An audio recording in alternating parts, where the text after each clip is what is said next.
So let's go back to the point that we just spoke about with Dr. Finn, which is in regard to Nivolumab.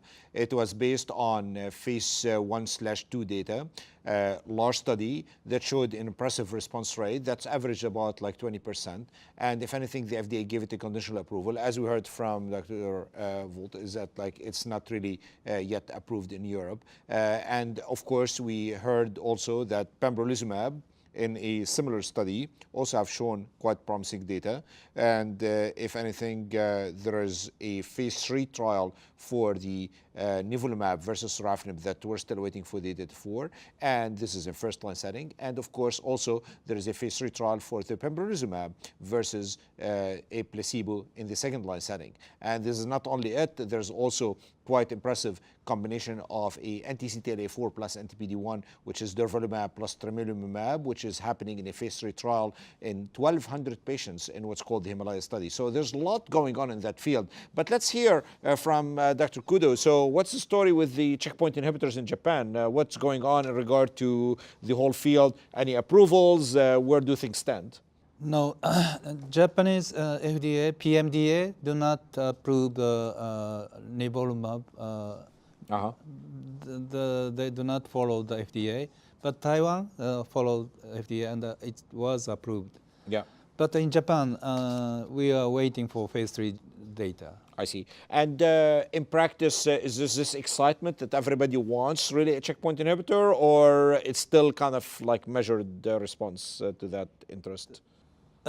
I'm saying, are people really very interested, super excited about checkpoint inhibitors, or it's still kind of like it is? Patients are very. We'll ask you.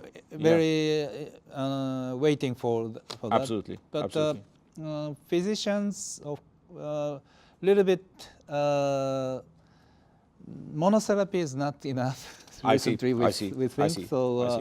I see. We are waiting for a combination. Fair enough. And again, to clarify, the Nivolumab in the US is conditionally approved by the FDA. This is a conditional approval which is pending the phase 3 trial. In other words, if for whatever reason, God forbids, if the phase 3 trial will be negative for Nivolumab versus sorafenib, then it might lose that approval. But at this point in time, it is really approved based on that condition. So we'll see where it's going to take us. And of course, this is based on the promising data that came from the phase 2 study.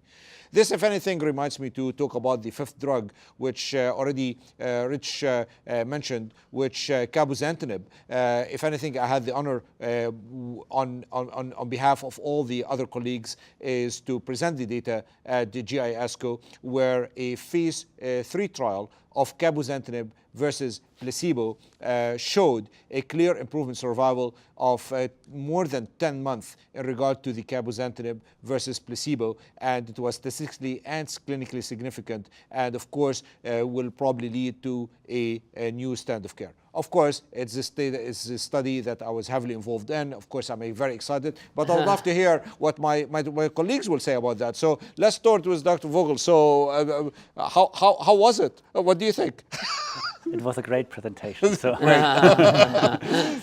but I think the data were also very interesting. So, this was a well-performed trial, and the data were in line what we would expect. So placebo group was around 8 months median overall survival, so which is in line what we have seen before, and then the 10.2 month improvement with 10.2 months with cabozantinib. I think this is a very good data, and I think there are some points which are also important to mention. I mean, first of all, we did not have this patient selection. Patients were able to start the trial even if they were intolerant to sorafenib, so which was different from the regorafenib trial. And I think what is also interesting that in this trial, patients with third-line therapy were included. So I think around 1/3, if I remember correctly, were treated with in third line of treatment. And when we look just at the population of patients in second line, I think it was even more than 11 months. So I think the indication here is very clear that it's an active drug which significantly improves overall survival. PFS data were also very impressive, 1.9 months to 5.4 months, I think. So, I mean, more than twice as long the PFS. So this is an active drug, and from what I hear and from colleagues is that the tolerability is also quite well different to sorafenib, and even patients that do not tolerate sorafenib might tolerate cabozantinib. So I think this is a very interesting second-line option. I totally agree with you. If anything, really, from my hands-on experience, the drug is very easy to handle and well tolerated.